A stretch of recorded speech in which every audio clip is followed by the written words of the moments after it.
Hello, listeners. This is Lupe Munoz. And this is Steve McKeon. And this is the Leadership Exchange. Today we have a great treat for our listeners. First, we want to thank everyone. We've hit 500 downloads, which is a milestone for us. All those listeners out there, we really appreciate you listening to our podcast. Other treat is we got a great guest today. Steve, you're going to start us off with a story about this guest. Yeah, Lupe, and I'm really excited about this guest as we start talking about getting different servant leaders onto the program, just to share some of their thoughts and ideas. This individual was on my short list. I've got several really good examples of, how I seen them demonstrate servant leadership and just, all around being a really strong ethical leader. And that's really the design of this podcast, is we're going to talk about ethics and leadership for new leaders. So the story I'm going to talk about is a story that happened in 2009, 2010. The company I was working for had won a big contract at the time. It was the largest U.S. government services contract, estimated to be just about $2 billion, and could grow, over the life of the contract much higher. And it did for this company that I was working for. This part of the company was a division for the overall groups that I was managing. And this individual that we have on the podcast today was someone that I'd worked with at the company there for over 8 years up to this point. Go back to the story a little bit. There was a transfer of the program management from the incumbent to the company that I was supporting. Specific area that the team I was working with had the responsibility to take on was the environmental, the health, and the safety programs for this large contract. So we were going to be responsible not only for our employees, but also for U.S. government employees and third-party personnel that would be brought in other servicing roles for different subcontractors. So lots of people, big contract. As we sized up the team who would be deploying to help us do our initial gap assessment, we recognized that there was a gap that we had on our team, and there was a complaint that the government had around the industrial hygiene program as managed previously by the incumbent. So we knew we had to bring some expertise in as we took a look at what was available and be able to make some recommendations of what would change. And so in the chain of command that I was part of at the time, I really knew the right person who I could get this guidance from, and they understood how important the contract was.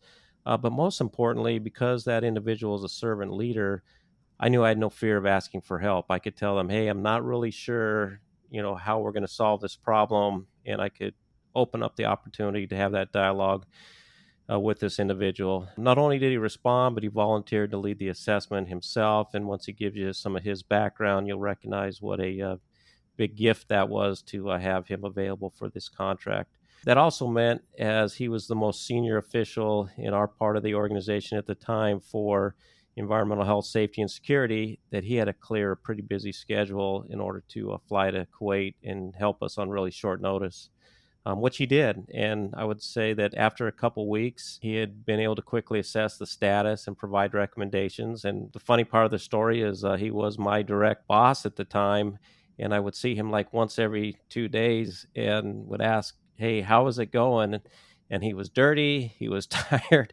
And without complaint, he said, yeah, it's going good. It's not nearly as big of an issue as some folks had led it to be, but there are some things that we need to do and we can work on. And so through those recommendations, we were able to really kind of put together a good plan. And I'm happy to say that the EHS programs in general on this large contract, we're one of the first groups, if not the first group, to get all of our assessments done. And this was big, right? We were covering airfields, artillery ranges, equipment training centers, mechanic shops, warehousing, all the way to mess halls. And, really kind of got the first stable block in on this big new contract. The other thing that was really interesting about this individual, who I'll let introduce himself a little bit more in a minute, is that, he really left without a lot of fanfare. He's like, hey, I think I'm done. I'm going to go ahead and jump on a plane and head back stateside. Wasn't asking for a lot of fanfare, and just really kind of stepped out and back to his regular job and continued to check in and make sure that we had the support we needed. So with that, hopefully a good story, and I've got many more around our guest, Mr. Alan Leibowitz. Alan, thank you for joining. For our listeners who don't know you, maybe just talk a little bit about your background and experiences, and then we'll get into some questions. Well, thank you, Steve, and thank you for that nice story, and thank you, Lupe, for inviting me to your podcast, which I have enjoyed from its inception. Let me add a little color from my perspective to that story you just told, Steve. I'm a little embarrassed that you were so appreciative that I came out because I saw it in large measure to both help you, but also get out from behind my desk so that a lot of times when you're the senior corporate guy, you lose the ability to just go and do some hands-on work. And I actually really enjoyed coming out, doing that work. As you said, getting dirty. I found it interesting over the years when I visited new businesses. And Steve, we both worked for a corporation that had many different interests. The service industries that you're talking about, but also big manufacturing facilities, was buying and selling, one of the classic conglomerates that really just bought and sold a lot of businesses. And a lot of times when I would go into a new business that we had just acquired and just look around, and they would talk about how they had been treated by their corporate people before, it always amazed me because I always thought it was amusing, and perhaps it was just my nature. But when I'd say something like, well, I want to go up and look on the roof to see how your roof is doing, because roofs, from a safety and health point of view, and from just a whole hazard point of view, are often a place where things are hidden and where there's problems. And folks would say, we've never had anybody from corporate go on our roof. And it would it would be just a conversation about, well, yeah, okay, well, I like to go on roofs. Could I go on your roof? It's the kind of thing that I really enjoyed. I spent a long time in that organization that really had their hands in a lot of different businesses, so that working for that one organization gave me experience with virtually every type of business there is. We had semiconductor facilities, we had coal mines, we had bakeries, we had insurance companies, we had forestry products, we made all kinds of consumer goods. We sold some of the first computers, personal computers that were available for the general public.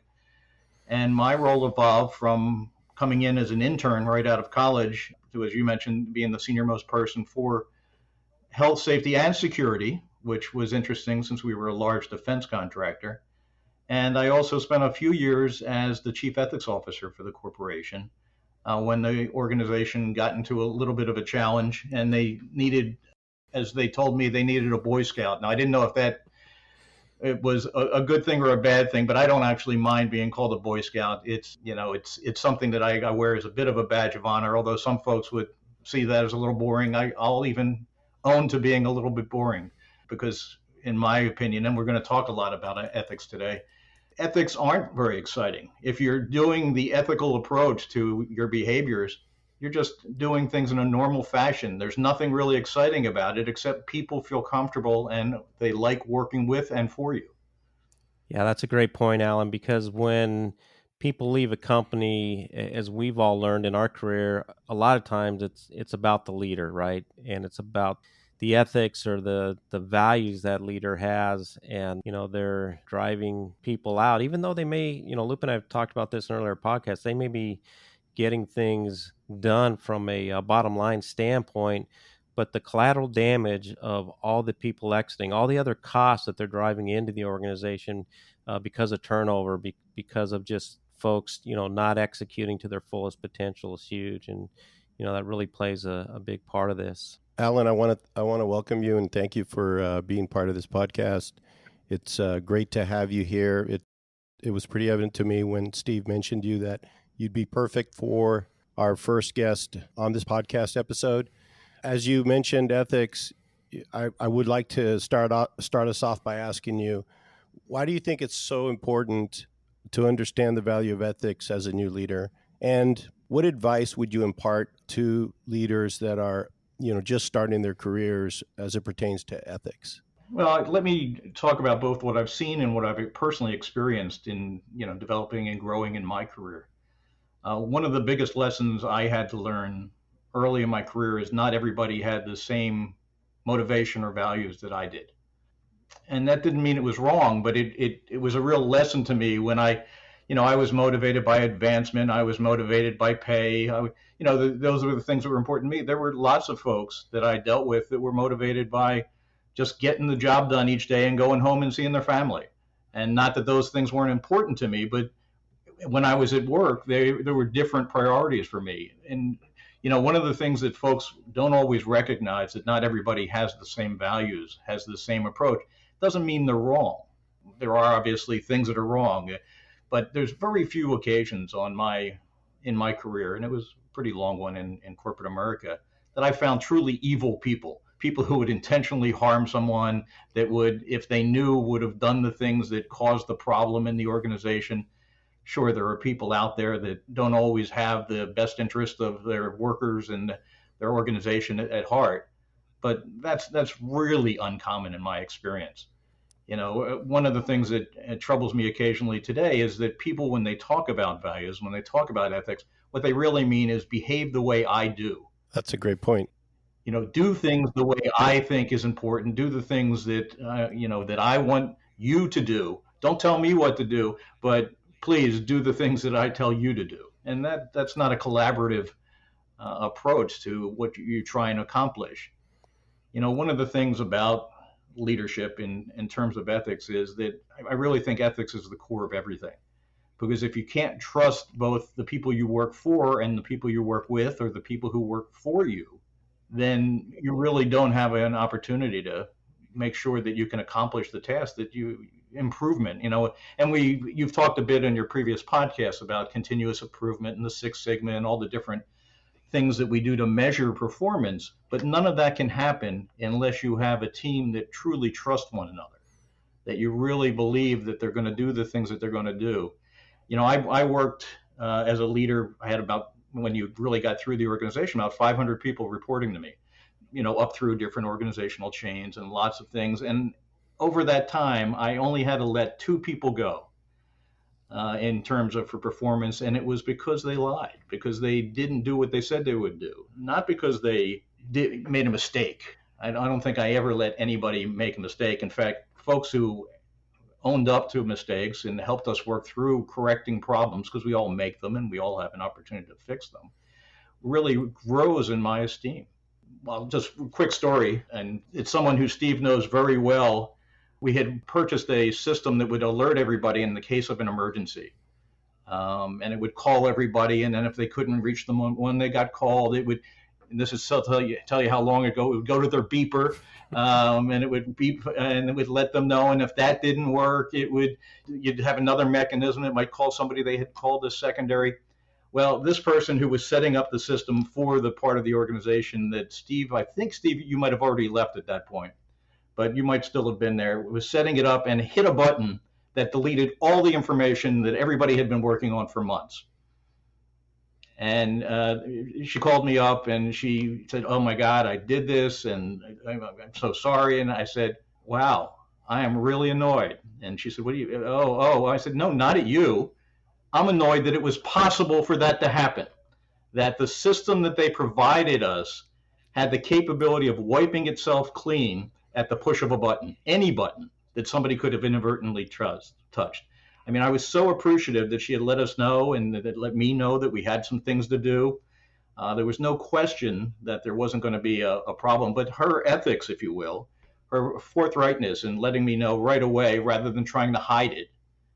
And anybody who's worked for an organization knows that problems don't get better with age. I've dealt many, many times with people who tried to fix something on their own and were afraid of what the consequences would be and wouldn't report it, and it just makes the problem that much greater. So in this particular case, this person, by the way, has been promoted, is now a very senior leader in is the senior leader in their organization now, and I think a lot of it is because of that moral character, the ability to acknowledge that you've made a mistake. So common nowadays for people never to accept that they're wrong. But I always used to tell folks on the team that I've made 3 mistakes already today, and 2 of them are important, and we're going to fix them all.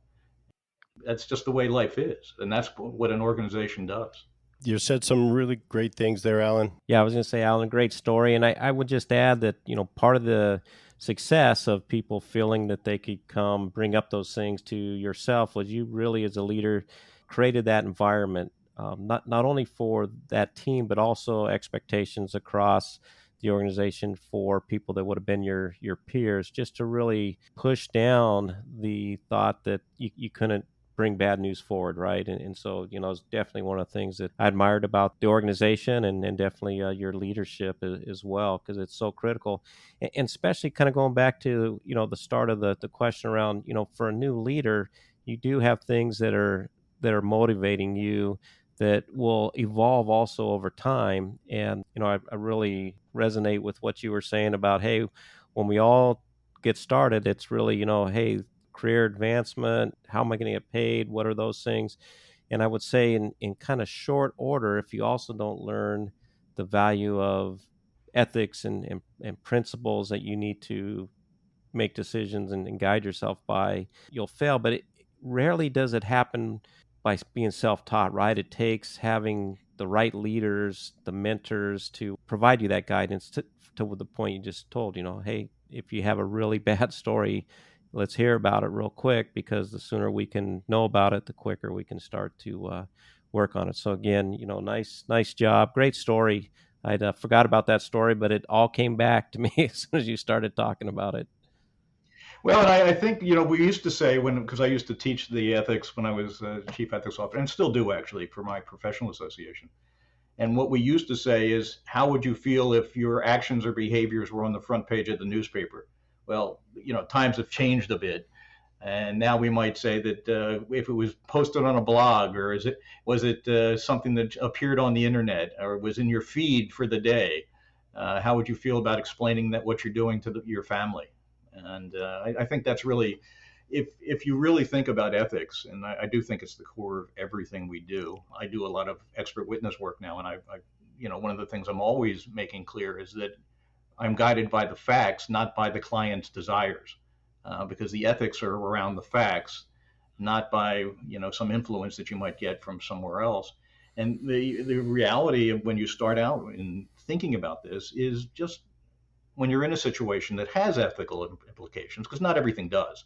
You can try and make everything about ethics, but it's not. I mean, some things are about ethics, some things aren't. And if you just think about what would be the right thing to do, what doesn't harm someone, what makes, particularly in the kind of professions we're talking about, what prevents people from getting hurt, what prevents the damage to the organization, and move in that direction. Question to you regarding that last statement.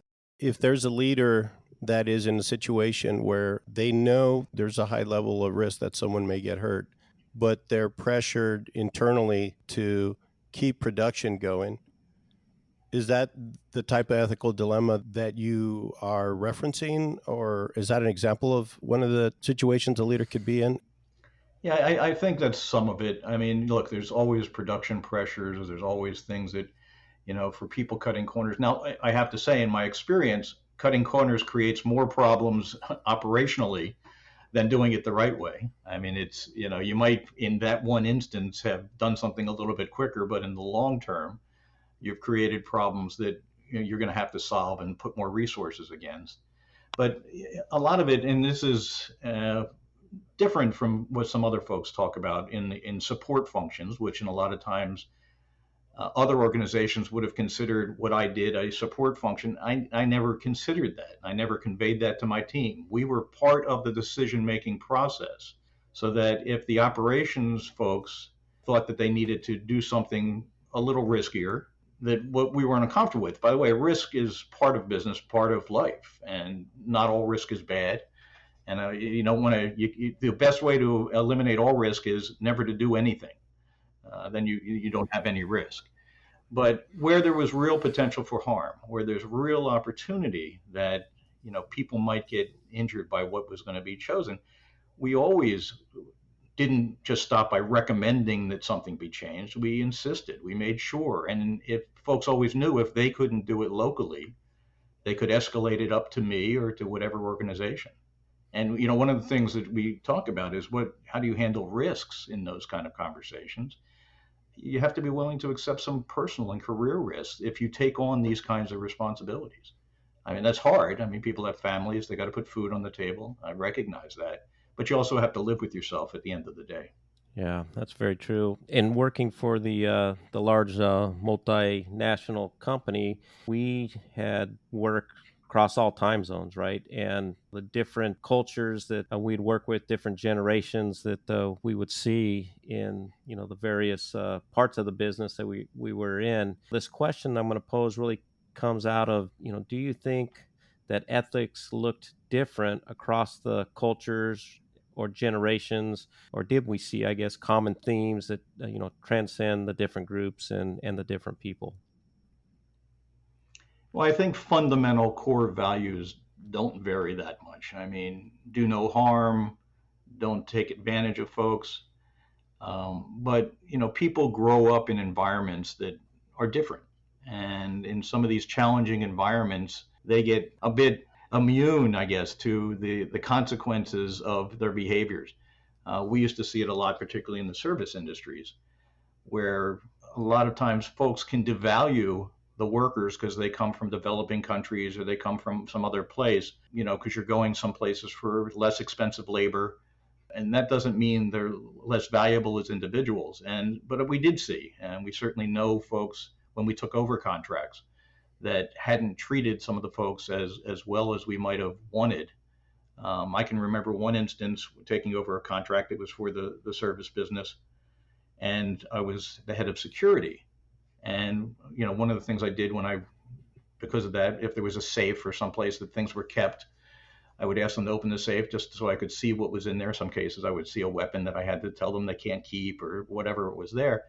In this one instance, we took over and there was hundreds of passports, just piles and piles of passports in the safe. And I said, "But what are those for?" They said, "Well, we keep them here so the people won't leave." And I said, "Well, what does that mean?" It's like, well, if we give them their passports, they're going to leave. Well, we don't have indentured servants here. If people need to leave or want to leave, I said, give them back their passports. And that there was a tremendous furor because nobody in that sector in that country that were providing these kind of contracts let people keep their contract. The long story short, in the end, nobody left. And then they were very appreciative. In fact, most of them said, please keep my passport safe. We want you to hold on to them because we're in an environment where they might be at risk. But folks had never really thought to ask that, to have the discussion with the people because they just didn't consider that their opinions might be as valuable as others. Another example, and you'll remember this, I think, Steve, is we had a theme when I was chief ethics officer of doing the right thing always.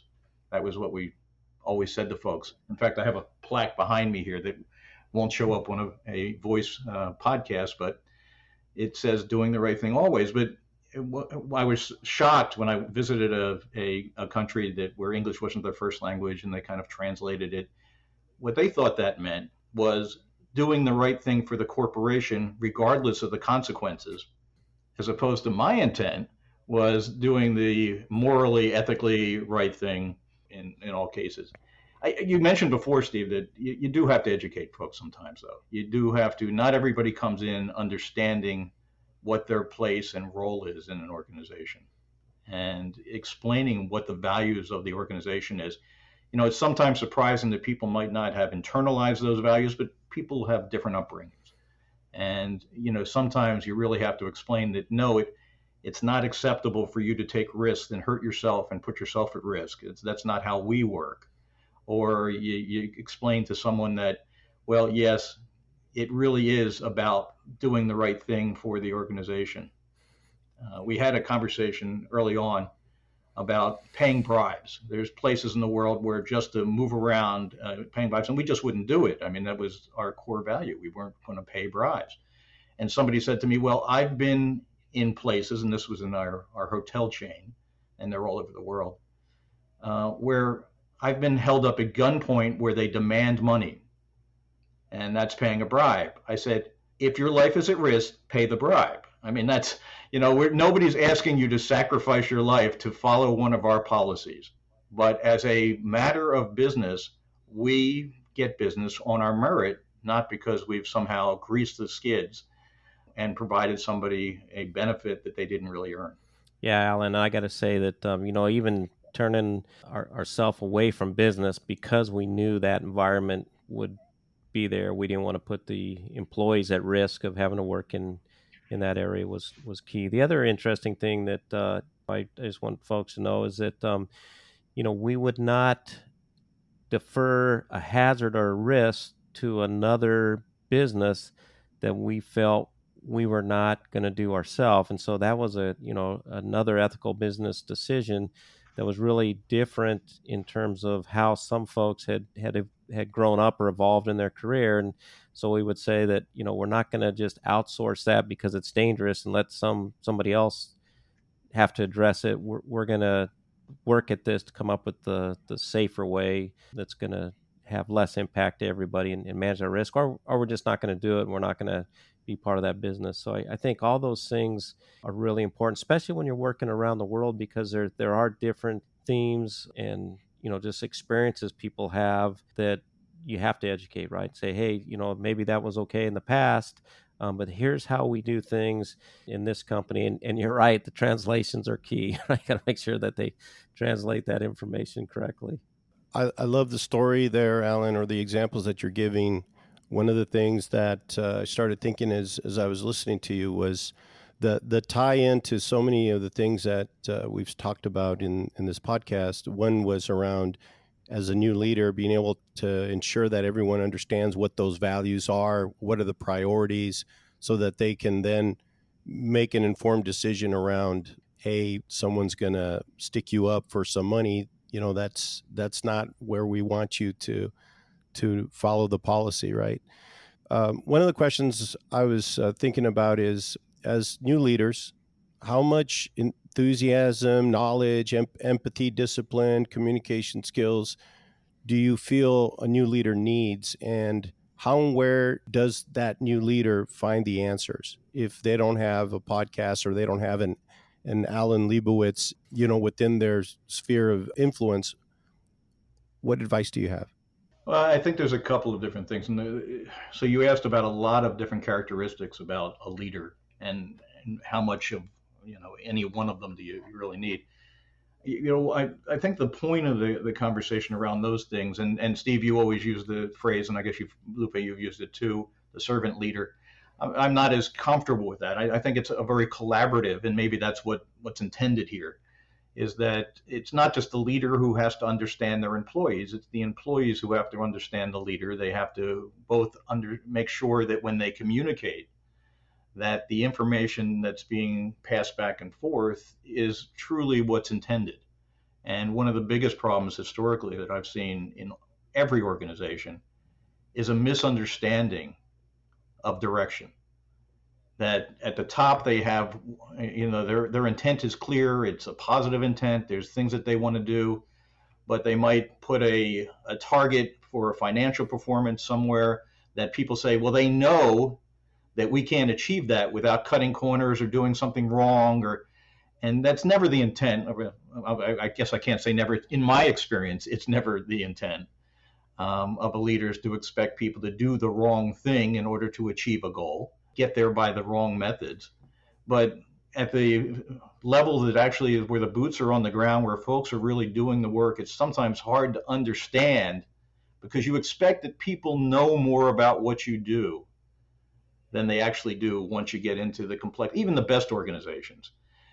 Once you get somewhat removed from a particular job, people just don't know what you do. They just don't know what your challenges are. They just don't know what the things are. And one of the things that was, I shouldn't say amusing, but it was unfortunate, is that folks would quite often tell me that, well, the company's out to get me when something bad happened. When somebody missed a paycheck, or that maybe they didn't get a promotion they wanted, they really, it's hard not to personalize those kinds of things. And I'd always tell them, I'd say, don't take this wrong. The company doesn't care. The company does not know specifically unless you tell them what the issue is, because folks aren't sitting there waiting to cause a difficult issue for you. It's occurring because maybe, that there's a policy that's not right, or that there's a program, or somebody made a mistake. I mean, all those things are possible. It's not that the organization can't make errors. It's just very rarely is anybody focused on causing harm to a particular employee. I'm not saying it could never happen. So for a new employee, somebody who's in a new leadership role, and I've told you guys this, both of my sons have just recently been promoted to managers within their organization. So I've been having a lot of these new leader conversations with them. And really the conversation typically starts out when they're first in that role, because I'm glad they still ask me for some advice. It's always nice when your kids do that. Is just understand what your situation is. Just understand what your obligations are. In both cases, they were coming into established teams. They were younger than most of the people in that team. The folks in those teams were really good at their jobs. You don't have to do a whole heck of a lot. What you have to look in the teams is where there's gaps. Think about what the different areas that aren't being addressed or perhaps not being addressed sufficiently. And back in our organization with Steve and I and a number of the folks, that's what I did. I saw that as my role, bringing in people who filled the gaps that I knew I had. I couldn't cover everything. I wasn't the best at everything. And we'd bring folks in, particularly in the areas that they were interested in. One of the things you asked was, how does somebody learn about that? Well, right now, there's just a ton of information out there. Your podcast is really nice. I've recommended it to both my sons. They've listened to a few and they're enjoying it. But there's lots of other folks out there doing similar things. And none of them are right. I don't want to disillusion you guys. You're not completely right. The other guys aren't completely right. But it's all information that you can assimilate, you can think through, put it against your situation. None of this is cookie cutter. One of the things, we just wrote a new book on metrics that I wrote with a group. And we said, you can't just take these metrics and just put your numbers in and think that that's going to apply to your situation. You have to think about what the intent is of those metrics, what they're trying to accomplish, and then think about how you can adapt them to your situation. The same is true with management. Listen to everybody, read the papers, or listen to people who've read the papers for you, like you and Steve, and then assimilate that and think about how that might apply to your situation. And getting a mentor. I have over the years, I've had a couple people, both I've offered to be mentor and people have approached me to be their mentor. Sometimes it works out, sometimes it doesn't. Sometimes it turns out I wasn't the right person for them. Other times it worked out fabulously. When you're somebody new, don't be afraid to ask. Steve, you mentioned it before. One of the biggest challenges for somebody new in an organization is having the courage to let folks know that you don't know everything and that you may need some help and you may need some assistance. But most organizations want to develop you. That's why they're paying you. They're putting an investment in you. And asking them for help and finding the right person in that organization to help you will advance your career more quickly than almost anything else. I think, as a leader, especially new leaders, learning to have that comfort to ask for help and not, understand you're not going to be expected to know all the answers. And as a senior leader, I'm looking for when people should be bringing those questions forward. Sometimes I'll go out and probe just a little bit in case there is some shyness or reluctancy. But I think just building that circle of trust that you talked about earlier, Alan, is so critical with the team. And also finding things that people enjoy working on, but also if it's critically important to the organization, making sure people work on those things as well. And Alan, you did a great job with that. I'll tell one short story here. Alan required all of the direct reports that he had to participate in pandemic planning back in 2006. And this was a rewrite of the CDC guidance at the time that Alan, through his channels that he was working in, both in and outside the company, recognized that there was a gap. And of course, being a multinational company, we had some exposures there. And so Alan required us all to engage and sit down. And he recognized not everybody on the team was going to be as enthusiastic. I was one. But he found the right areas for each of us to play. And I would say my reluctancy was just there was so much other things on my plate, immediate urgency, that I didn't see this as something I needed right now. And I think Alan did a great job explaining to me that we don't need it now, but we need something better than what we got, which was nothing, right? No true pandemic plan. And, one of the first guys I called during COVID-19 was Alan Leibowitz to say, hey, thank you for making me participate. As Lupe can tell you, the organization that both he and I are with now benefited greatly from just us being able to have a plan early on in the pandemic. And that kind of leads to this final question, Alan. At times I recall difficult conversations you had to have with someone, not just a direct report into you, but either someone senior to your position or adjacent, and just how you navigated those and the importance and the relevance around ethically not ignoring the situation, right? Bad news doesn't get better with time. You want to give us kind of your thoughts and takeaway on how you navigated some of those? Because I saw you do it several times very, very well.